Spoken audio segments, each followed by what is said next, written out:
Viral video na nakunan yan sa Santa Ana, Maynila. Sa gitna po ng kaguluhan, lumapit si Barangay 901 Chairman Jerome Advincula at 3 beses na sinapak ang isang residenteng nakaposas. 2 sapak naman ang pinakawala ng misis ni Chairman, si Kagawad Lucille Advincula.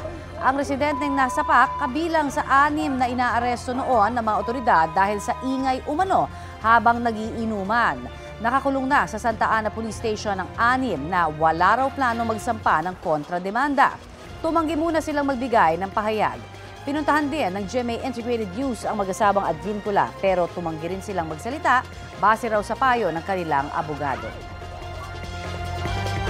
Muling nanita ang mga taga-saik ng mga dumadaan sa EDSA busway kahit hindi otorisado. Kabilang po sa mga nahuli kanina, ambulansyang may sakay na nagpanggap umanong pasyente. Ang mainit na balita hatid ni Bea Pinlac. Motor na minamaneho ng pulis. Barangay ambulance na may nagkunwari pa raw pasyente ayon sa tauhan ng SAIC. At ilang motor taxi na may sakay pang pasahero. Ilan lang yan sa mga sinitang iligal na dumaan sa EDSA Busway Ortigas Station ngayong umaga. 6:00 pa lang ng umaga, nagsimula ng manghuli ang Special Action and Intelligence Committee for Transportation o SAIC ng mga hindi otorisadong dumaan sa EDSA Busway Ortigas Station. Wala pang 2 oras ang nakalipas, halos 20 ng motorista ang nahuli nilang sumuway at nagpilit lumusot sa EDSA bus lane. Ang dahilan ng ilang nakausap natin, ayaw maipit sa rush hour traffic.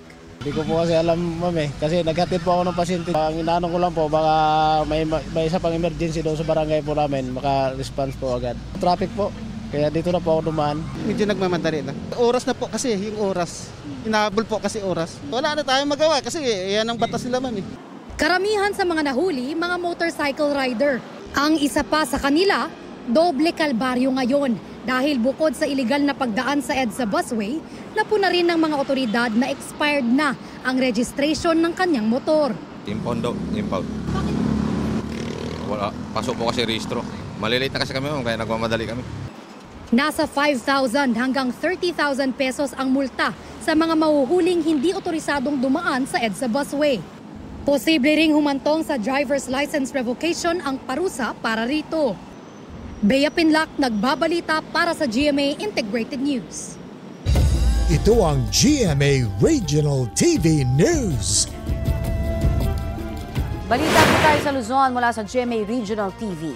Isang batang babae sa Pampanga ang hinalay umano ng 2 ring batang lalaking kalaro niya. Chris, anong update sa balitang yan? Oni, nasa kustodiya ng mga magulang ang batang babae habang sumasailalim sa counseling at debriefing. Yan at iba pang mainit na balita hatid ni Jeric Pasilyao ng GMA Regional TV.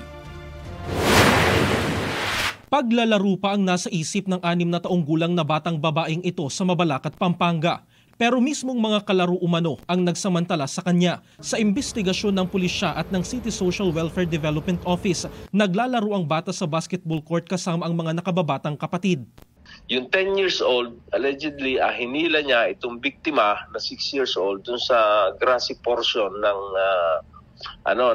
barangay. Then doon na nga po, allegedly ni-rape yung bata. And then after po ng 10 years old, yun namang 8 years old. Nagsumbong daw ang biktima sa kanyang ina na agad humingi ng tulong sa barangay. Nasa kustodiya na ng DSWD ang 2 batang lalaki. Wala silang pahayag pati ang kanilang mga magulang.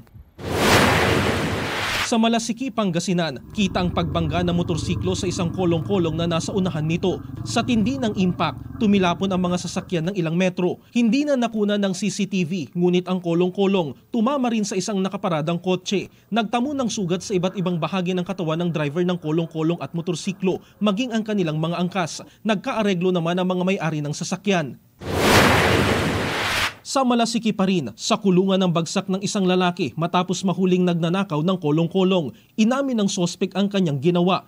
Anya, inudyukan siya ng anak ng kanyang kinakasama para gawin ang krimen dahil gusto raw nitong magkamotorsiklo. Gusto niya magkamotor. Pero alam po ba ninyo na mali yun? Opo, sir. Pero bakit ninyo ginawa? Nandun na ba kasi wala na magagawa. Kasi nagawa. Mahaharap ang sospek sa karampatang reklamo. Nahuli rin kasama ng suspect ang menor de edad na anak ng kanyang kinakasama na itinurn over ng pulisya sa Municipal Social Welfare and Development Office. Jarek Pasilyaw ng GMA Regional TV nagbabalita para sa GMA Integrated News. Natagpo ang patay sa banyo ng kanyang tinutuyang hotel sa ang isang Breton sa Adams, Ilocos Norte. Base sa investigasyon, nakita na lang siyang nakahandusay roon ng kanyang misis na Pinay. Itinawag ito ng misis ng 66 anyos na lalaki sa mga pulis. At batay sa post-mortem examination, nasawi ang lalaki matapos na atakihin sa puso.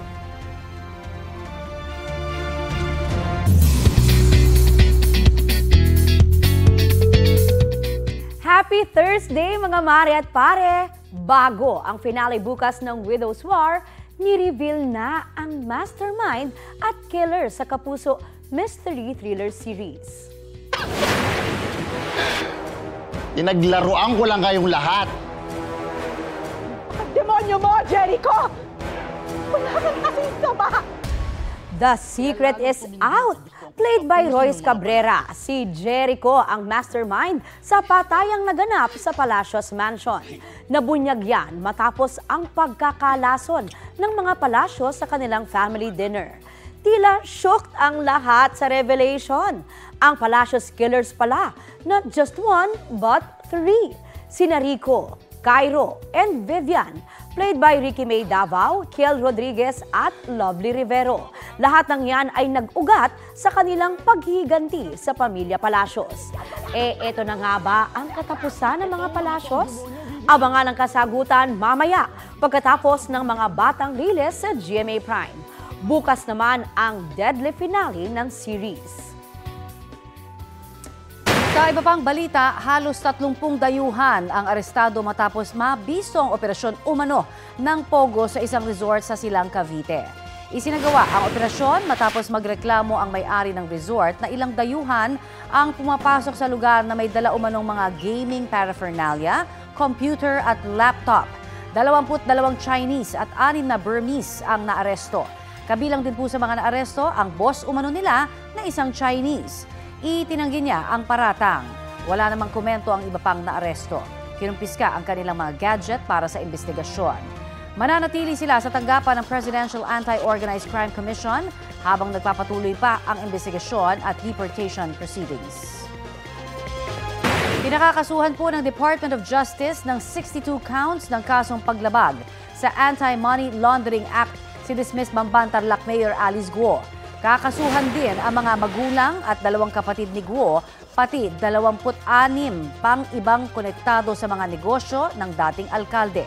Ang mga inirekomendang kaso ay dahil sa mga maanumalya umanong aktibidad sa 5 kumpanyang iniuugnay kay Guo, kabilang na ang Pogo Hub sa Bamban-Tarlac.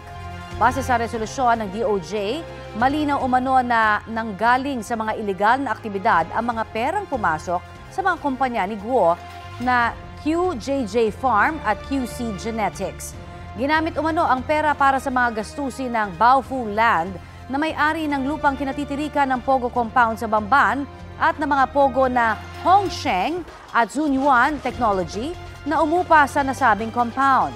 Ayon kay DOJ spokesperson Nico Clavano, sa Manila Regional Trial Court isasampa ang mga kaso.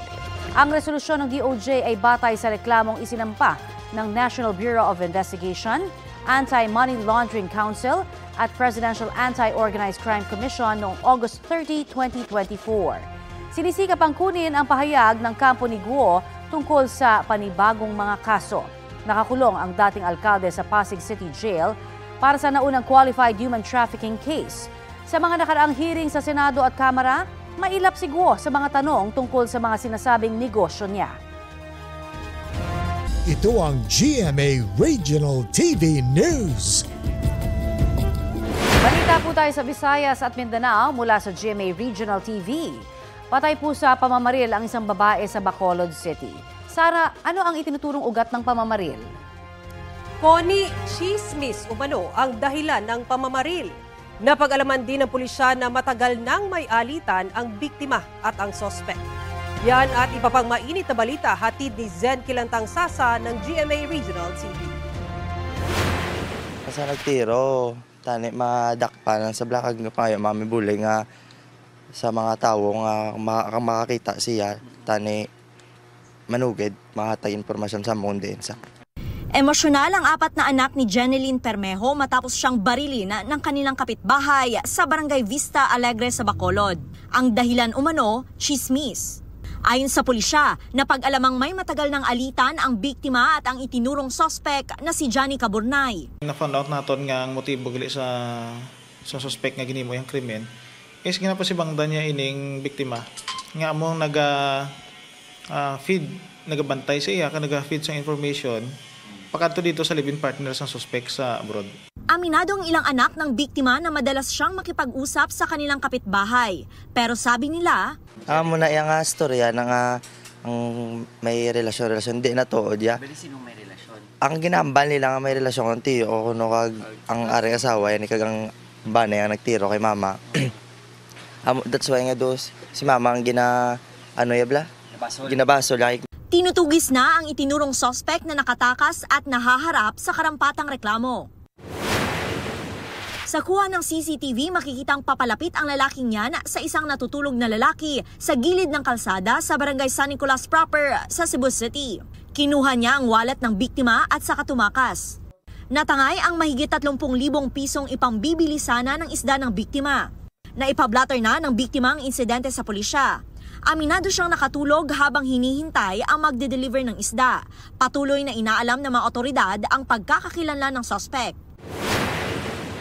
Sa San Jose de Buenavista, Antique, natagpo ang patay ang isang asong unang naiulat na nawala.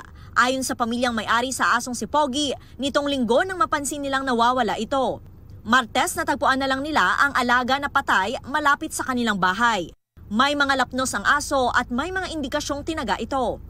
Pinayuhan na ng isang animal welfare advocate ang pamilya ni Pogi na mag-report sa pulisya para maimbestigahan ang insidente. Damo-damo, kung hindi lang gini nga ginatos, hindi linipo nga mga animal cruelty ang gatarabo diri sa Antique tungod sa mga nag-aaragwa nga maayam nga ginapost man nila, ginapangita man nila, pero amo na gani inaalitan sa mga neighborhood kapag sino manda nga waay gidyasi pagpalangga sa mga ito. Zen Kilantang Sasa ng GMA Regional TV nagbabalita para sa GMA Integrated News. Sa Japan, ang latest vacation abroad ng ilang kapuso stars. #travel goals sa Japan, si Lolong Bayani ng Bayan star Paul Salas at girlfriend na si Lutong Bahay host Mikey Quintos. Check sa bucket list ng Sparkle couple ang ilang iconic places doon. With matching kimonos, looking sweet din sa Land of the Rising Sun si Kate Valdez at Japanese personality na si Fumi. Isa sa mga itinerary nila ang theme park na dream destination ni Kate. Fun in Japan din ang bakasyon ni Christopher Martin kasama ang kanyang mag-ina. Pumasyal rin sila sa sikat na theme park doon, pati na rin sa Mount Fuji.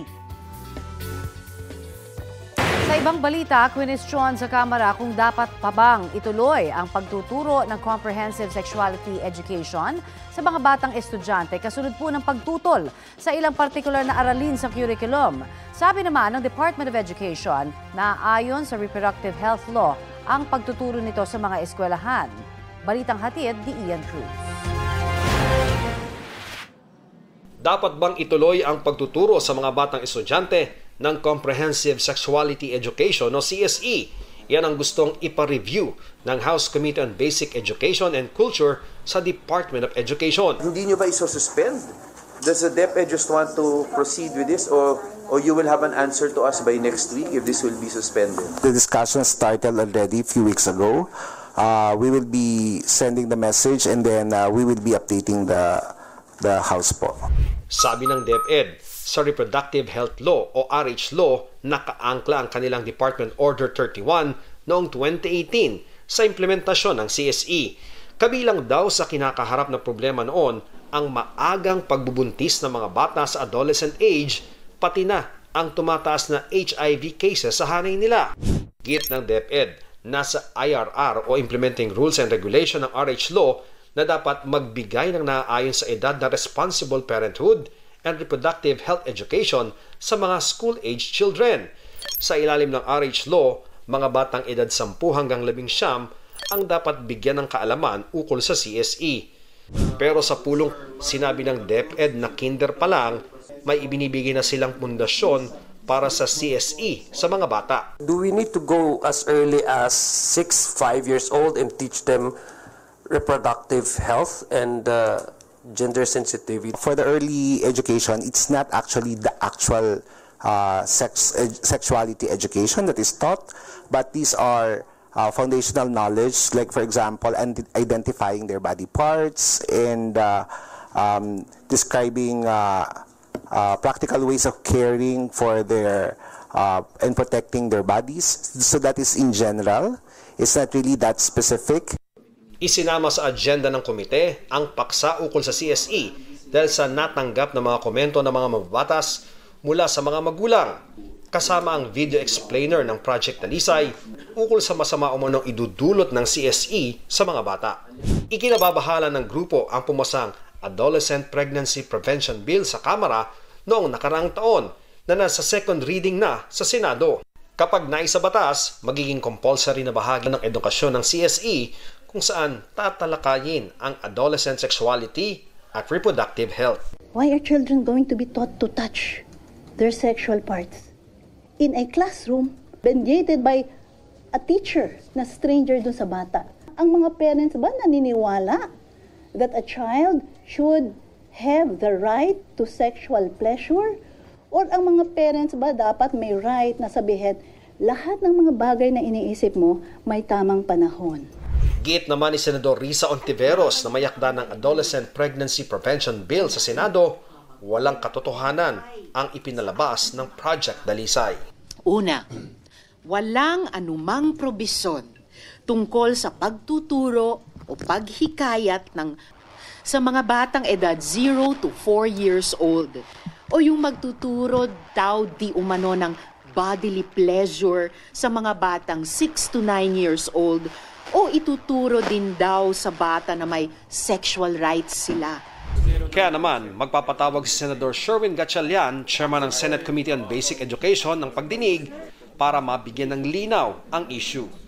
Sa isang pahayag, sinabi ni Education Secretary Sani Angara na kinikilala nila ang mga concern ukol sa implementasyon ng CSE, baging ang probisyon sa panukala ng Senado. Bukas daw ang pinto ng DepEd para sa mga pahayag at mungkahi. Ian Cruz nagbabalita para sa GMA Integrated News.